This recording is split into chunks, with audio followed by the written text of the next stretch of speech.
You know, I remember watching this Chicago Bulls game back in 1992 featuring Michael Jordan when it was live. I watched it on an old television similar to this one that had just a few channels, and I recorded it on a VHS tape using a VCR or video cassette recorder, very similar to this one. And today, I wanted to talk to you about old electronics that I used when I was growing up. And nowadays, you can only find them in an antique shop. Kids today probably haven't even seen a lot of these.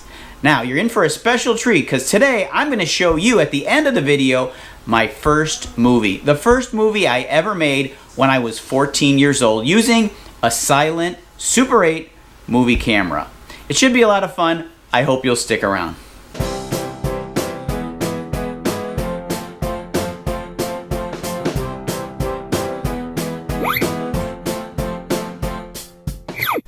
This is a typical tape recorder that I had growing up. Didn't do anything special except play tapes, but you could record audio on the built-in condenser microphone.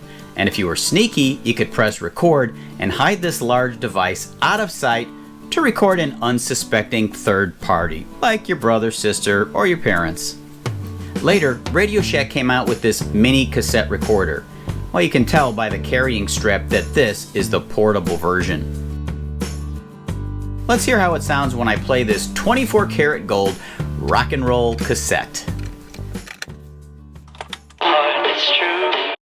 As I began to play this Elvis song, I realized that YouTube is probably going to catch this copyrighted music and give me a warning, so I had to mute most of it. This is my actual first mobile phone, a Motorola flip phone. This was really compact for its day. There wasn't much in the way of a screen, just a digital readout of the phone number. The battery alone is thicker than my current phone with the case around it. Do you remember these Panasonic toot-a-loop radios? These were incredibly popular in the 1970s. You could wear them around your wrist, and they would also twist open. They were more of a cool toy to me rather than an actual radio.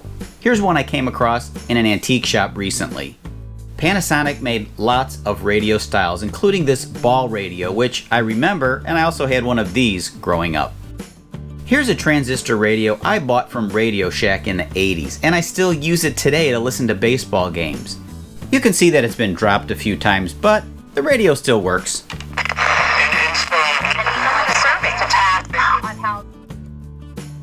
Then they decided to get fancy with these radios and add a television band, like this model.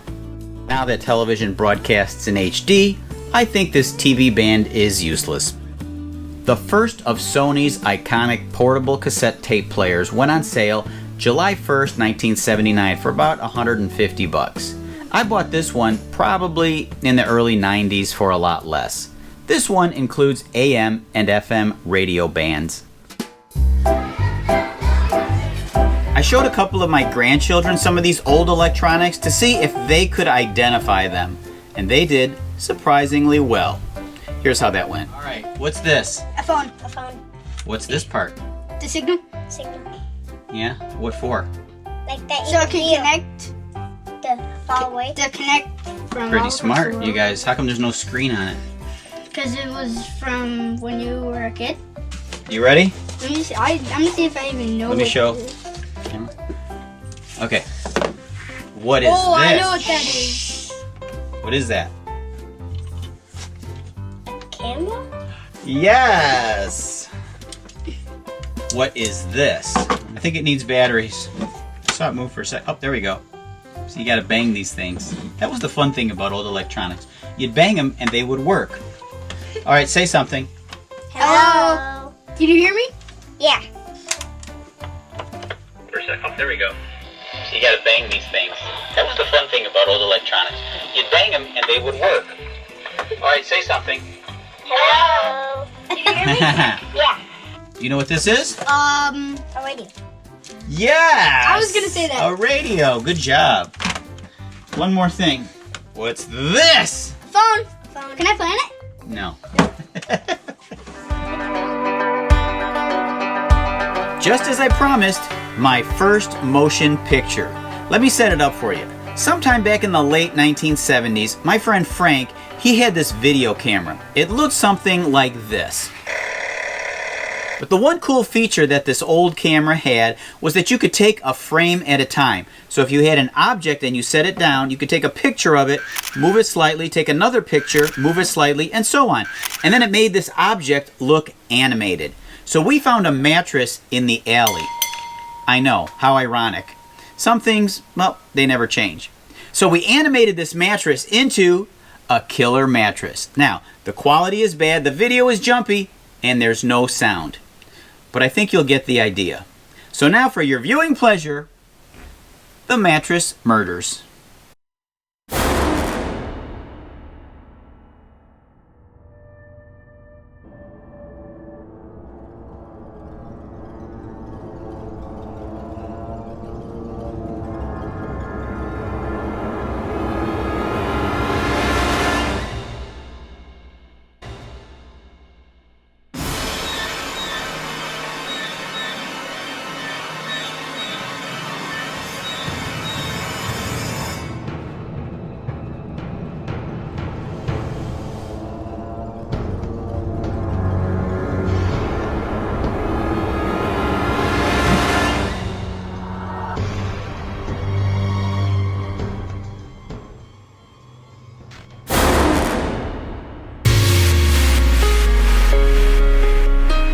Now, we surely didn't win any Academy Awards for the Mattress Murders, but we had a heck of a lot of fun.